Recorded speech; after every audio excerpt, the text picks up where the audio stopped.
GoldenEye is directed by Martin Campbell and stars Pierce Brosnan in his first outing as James Bond. Welcome to my James Bond series. I'm going to be talking about a select few James Bond films, some of my favorites, leading up to Spectre next month. You guys seem to be enjoying these older film reviews. It allows me to widen out my catalog of reviews on my channel. It gives me a wider array of things that I can talk about, and I'm having a great time doing it. So let's get right into GoldenEye, and this review is going to contain some spoilers.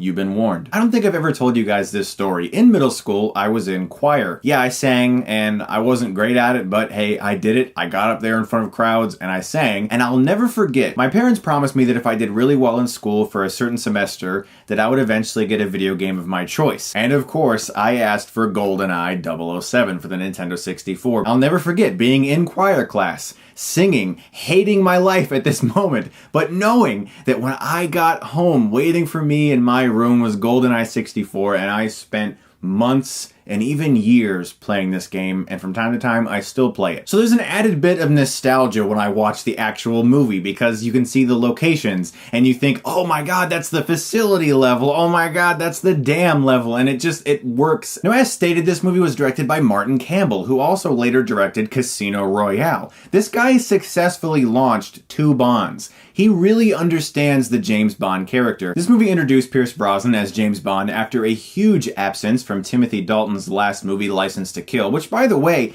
I actually really liked Timothy Dalton's portrayal of Bond. He was the first real dark Bond, and a major breath of fresh air after the Roger Moore, Austin Powers years. That's what I call him anyway. Not a big fan.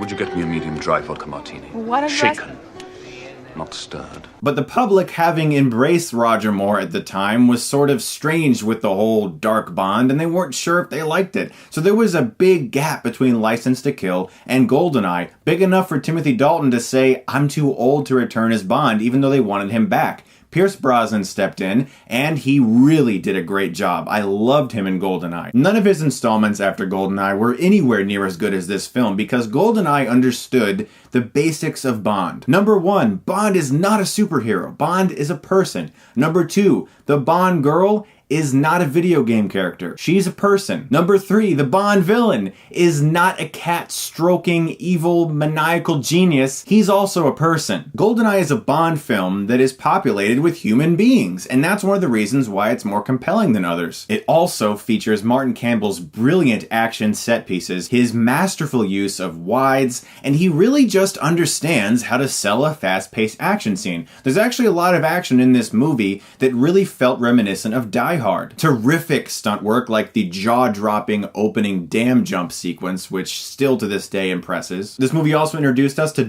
006, Alec Trevelyan, played by the great Sean Bean. I had the privilege of interviewing this guy back in the day. He was really awesome and a really nice guy. I had the opportunity to tell him how much I loved him in GoldenEye and Patriot games, and of course Lord of the Rings. It was a really big deal for me, and it was really cool to see the guy that I tossed off of that cradle probably 500 times when I was in middle school.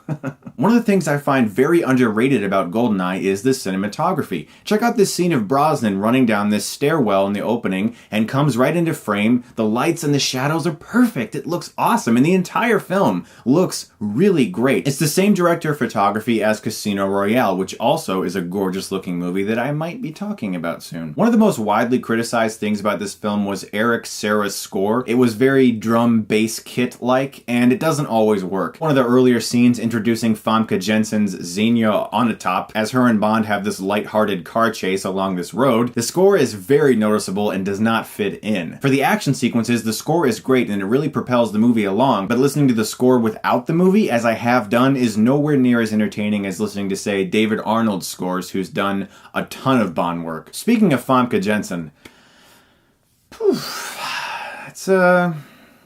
she was good. She was good. Now, as I said, the Bond girl in this film, Natalia, she's actually a human being. She has a compelling character. She's smart. She knows her shit. And it made for a considerably more interesting Bond girl, not just a, hey, look at my body, I'm hot and sexy, and you can probably sleep with me, maybe. She knew what she was doing. She was actually an investing character. You did care about her, and that's one of the best parts of GoldenEye. As I stated, the human beings are people. They're not just winking at the camera every 2 seconds. Speaking of compelling characters in Bond movies, by far one of the best choices this series has ever made was casting Judi Dench as M. She owned every scene she was in. She made M a great character. Before, M was just like, hey, here's a mission for you. Be careful out there, Bond. Go check out Q Branch for some supplies.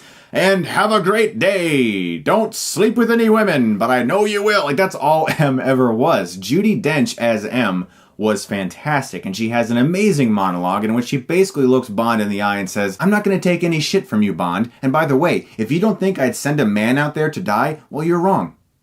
She was an amazing character, and she just boosted the character of M significantly. Now, when I rewatched this movie to prepare for this review, I was really pleased to discover that this is actually a really cool story. I was into the movie. I cared. I wanted to know what these characters were going to talk about. I wasn't just waiting for Bond to get behind the wheel of a tank or, drive a plane or a boat or something. I wanted to know what was going to happen in the next scene to propel the story along. Do you remember good thrillers? Like in the 90s, movies like Clear and Present Danger or Patriot Games, thrillers that were more focused on character and less on when we can do the next poorly shot car chase? Remember those times? GoldenEye was smack dab right in the middle of those times. It's a very good action thriller, and I'm actually invested in this story when I watch it all these years later. The basic core plot of this movie is that there's a GoldenEye satellite, and people are vying for control over it because it has the ability to basically EMP anything on Earth. And Bond eventually discovers that 006 is behind all of this, and it's actually rather tragic. There's a really great scene in this field in which all these ruins of statues have been placed. I'm not really sure what that area is supposed to be, but it actually is rather sad as you hear 006 describe his entire life and his hatred for his old line of work and his hatred for Bond. And it's all really well done. This is a great hero and villain story. And by the way, I can't help but sometimes hear the video game score whenever I watch certain scenes in this movie, like the statue ruins scene.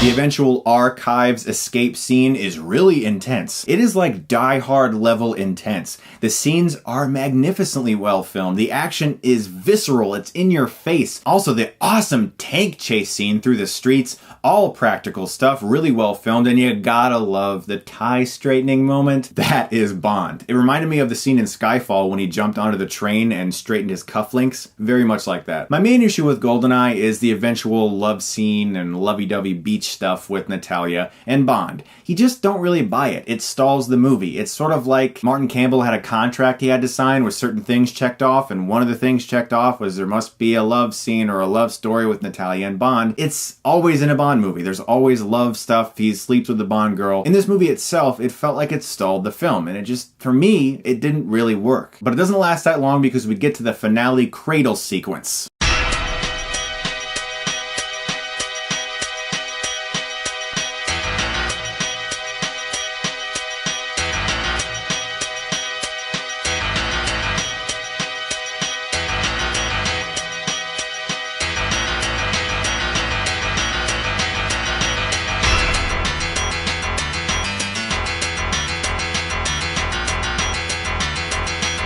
There's a lot of really great ideas here. For one, 006 knows of all the tech Bond has. He's able to look at his watch and say, yeah, I know what you're going to do with that. Too bad. I already thought about that. Sorry, Bond. It's a great idea because it allows the villain to be one step ahead. It's normally like Bond always has these gadgets and no one else knows, but having the villain know all about that tech is a fantastic idea because it makes it even harder to surmount this guy. The pen sequence with Boris flipping the pen around when Bond knows that that pen is a mini grenade, so suspenseful. Also, the end fight in this movie between 007 and 006 never gets enough credit. It's intense, it's brutal, it's fast-paced, it's really well edited and timed and everything. This really is a fantastically shot movie, and I gotta continue to say, it's underrated for its cinematography, and it's one of the few movies in which someone who falls off of something really high, you actually see him land. That's what Martin Campbell did so well with this movie. The action does not feel safe. It doesn't feel as if everyone's going to survive at all times. It felt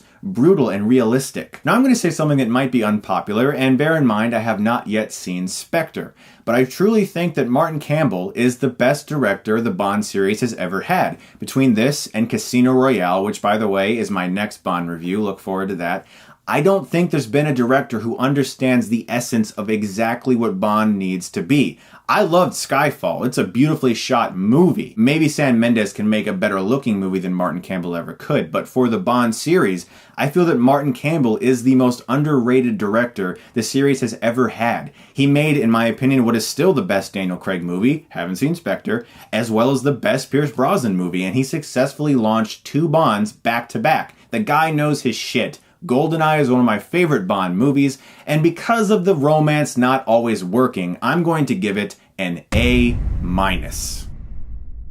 Guys, thank you so much as always for watching my first review in my Bond series. I'm going to be back very soon with, as I said, Casino Royale. Thank you so much once again, guys, and if you like this, you can click right here and get Stuckmanized.